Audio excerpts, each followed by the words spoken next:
Educar para preservar. A origem do patrimônio. Olá, alunos e alunas! Nessa aula, a gente vai ver a temática relacionada à origem do patrimônio.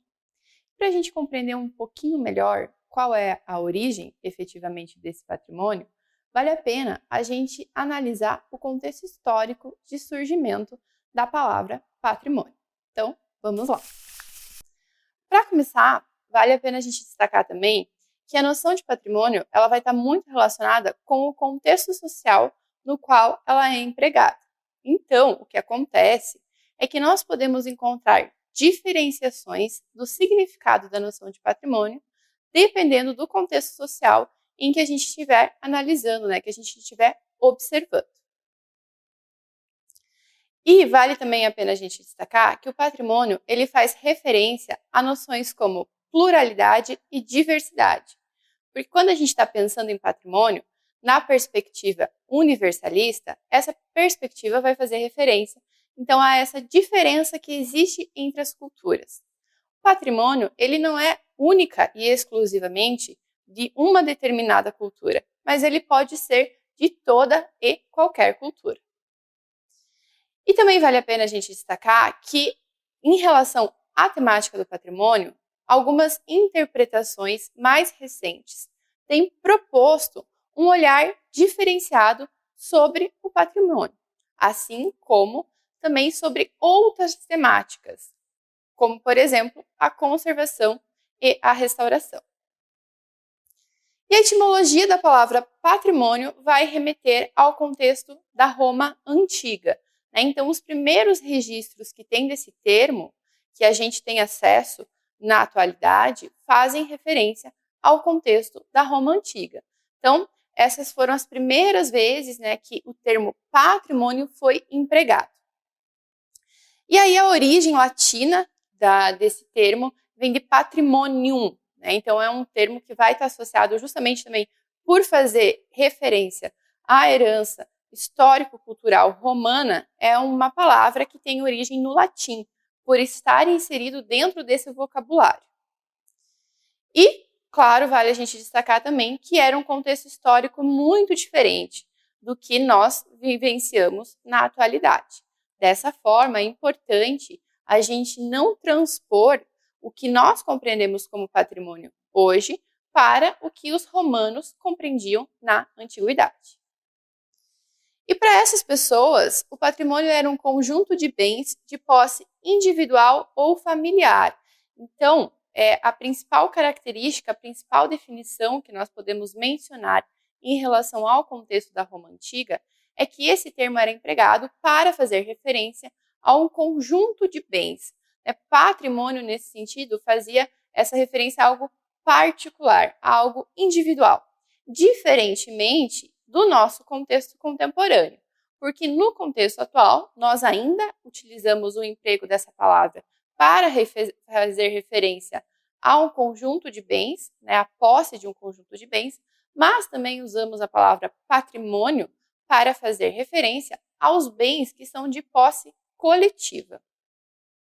E aí, um termo que a gente pode citar em relação a esse contexto da Roma Antiga é o termo herança.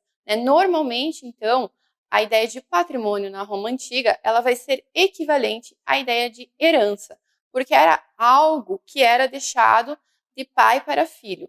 Também a palavra patrimônio faz referência a essa noção do pater, então a noção do pai, justamente, porque era essa questão de herdar de uma geração após a outra. E aqui nós temos uma citação bem interessante. A família compreendia tudo que estava sob domínio do senhor, inclusive a mulher e os filhos, mas também os escravos, os bens móveis e imóveis, até mesmo os animais. Isso tudo era o patrimônio, tudo que podia ser legado por testamento, sem excetuar, portanto, as próprias pessoas. É uma citação do Funari e do Pellegrini, que vão fazer referência, então, a como era empregado o termo patrimônio na Roma Antiga, mencionando que após cada geração era passado esse conjunto de bens que aí podia ser bastante diversificado, incluindo até pessoas, que eram consideradas como pertencentes a esse legado. E na atualidade, a gente destaca que a atual preservação dos bens para a posteridade. Então, hoje em dia, a gente faz referência ao patrimônio principalmente, né, não de forma exclusiva, mas mais frequente, para se referir a esse conjunto de bens, ao legado histórico-cultural que nós recebemos de outras gerações, mas não com essa vinculação familiar. Então, o patrimônio é pensado nessa perspectiva coletiva. E o patrimônio ele tem esse caráter coletivo e social, e também histórico, cultural e natural. Ele pode ser definido, né, então, aí, dentro dessas três principais categorias, histórico, natural e ou cultural.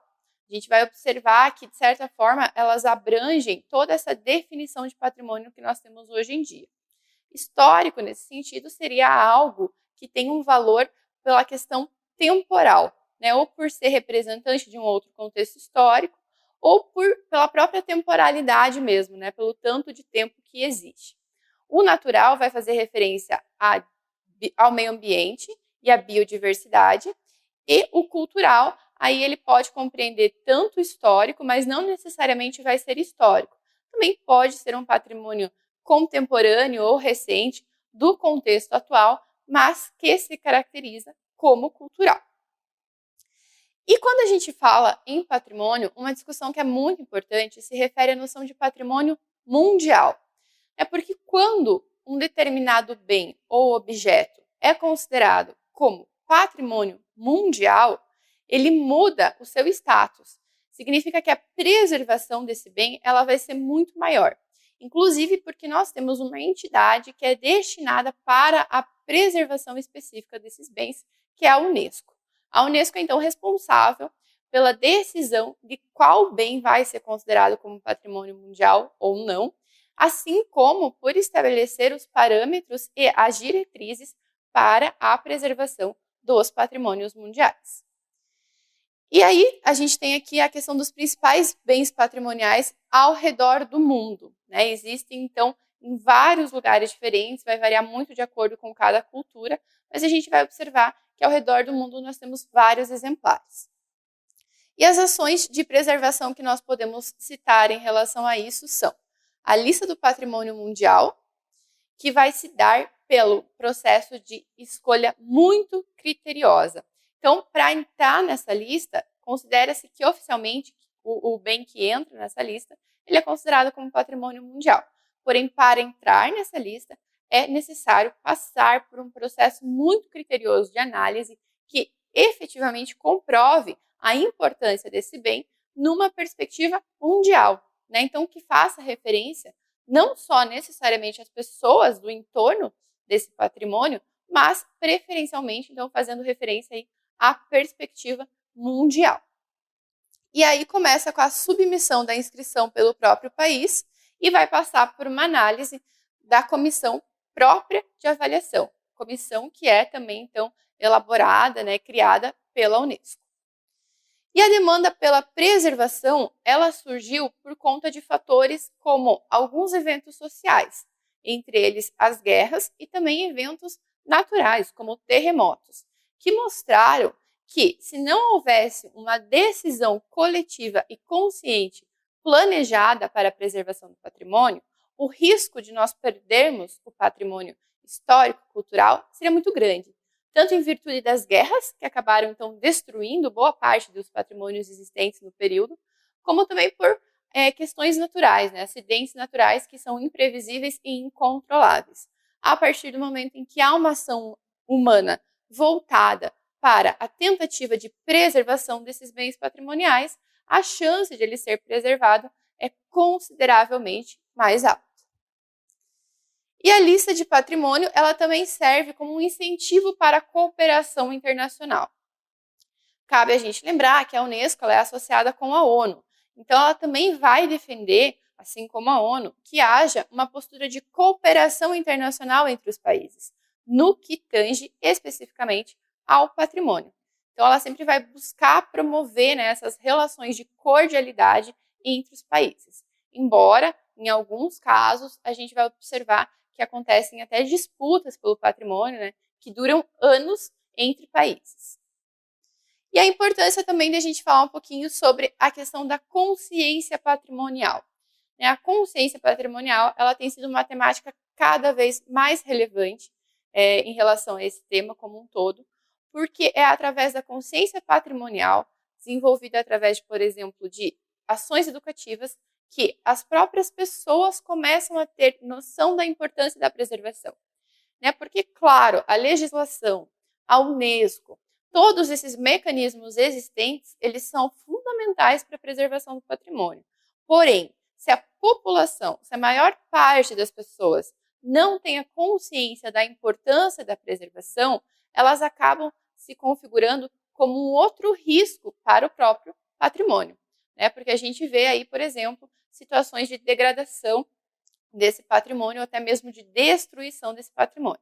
É claro que também vale a pena a gente ressaltar, não é necessariamente todo e qualquer patrimônio que deva ser preservado, considerando a identificação que as pessoas vão ter, considerando também a perspectiva ideológica do patrimônio, mas isso são casos raros, são exceções. Em geral, a gente vai observar que é muito importante, então, haver esse processo de conscientização do patrimônio.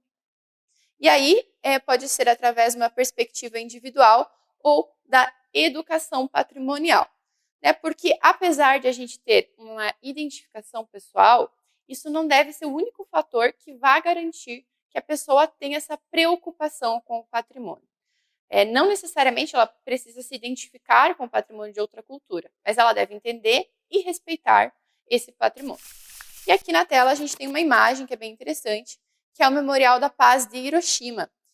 Esse Memorial da Paz, ele faz referência, então, ao ataque de bomba nuclear que teve durante a Segunda Guerra Mundial, promovido pelos Estados Unidos no Japão. E Hiroshima ficou muito conhecida, esse é o prédio mais próximo do epicentro da bomba, de quando a bomba estourou, que se manteve em pé, então por isso ele foi selecionado como o Memorial da Paz de Hiroshima. Nesse sentido, como eu estava mencionando com vocês, a gente não precisa ter descendência japonesa ou ter alguma relação direta com a cultura japonesa para entender a importância desse patrimônio. E assim como a gente entende a importância, também entender a necessidade de preservação desse patrimônio, defender que esse patrimônio seja preservado, porque é algo que faz referência a um contexto histórico que foi bastante crucial na história humana e precisa ser lembrado, entre outros motivos, precisa ser lembrado por conta disso. E aí, outro tema que a gente tem é a questão das pesquisas sobre o patrimônio. O patrimônio ele se constitui, então, enquanto uma fonte de pesquisa muito interessante, porque ele possibilita, por exemplo, que a gente possa saber como as pessoas viviam em outros contextos históricos. E também ele traz essa noção, então, essa percepção acerca da ideia das coletividades mutáveis, ou seja, grupo de pessoas que vão se modificando, vão mudando com o passar do tempo.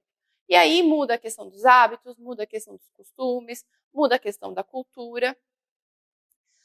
Nesse sentido, os patrimônios eles se constituem enquanto fontes materiais, que vão materializar as ações humanas.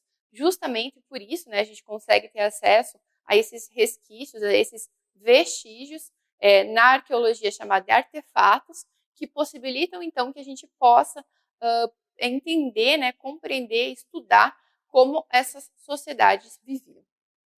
E aí, claro que também vai variar, as abordagens de cada área, elas vão ter metodologias específicas em relação ao patrimônio. Então, áreas diferentes vão olhar e vão analisar o patrimônio também de formas diferentes. Bom, concluindo, a gente viu então a origem do conceito de patrimônio e os debates iniciais acerca do que é o próprio conceito de patrimônio. Também discutimos um pouco sobre a importância da preservação e da perspectiva mundial acerca dessa preservação.